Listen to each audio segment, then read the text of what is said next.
After MLA B.R. Patil wrote to the Chief Minister regarding the allegations made by Revenue Minister Krishna Baidegowda, Deputy Chief Minister D.K. Shivkumar said that the government is in the process of conducting an inquiry. There is nothing involved in it. He is asking for an inquiry. The government is in the process of conducting an inquiry.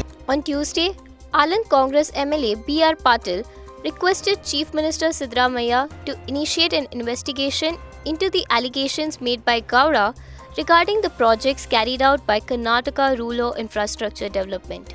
In a recent letter, Patil expressed concerns about the quality of projects carried out by KRIDL in his constituency. He mentioned raising this issue in the previous assembly session. In the absence of RDPRMinister PriyankKharge, Revenue Minister responded to Patil's concerns, leading to a heated exchange. Gowda questioned the project allocation to KRIDL.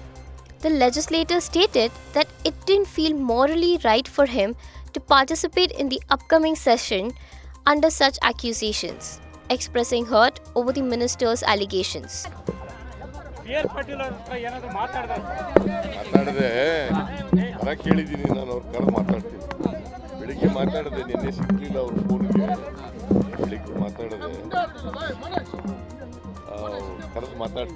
Subscribe to Daily Salar Digital for more such updates.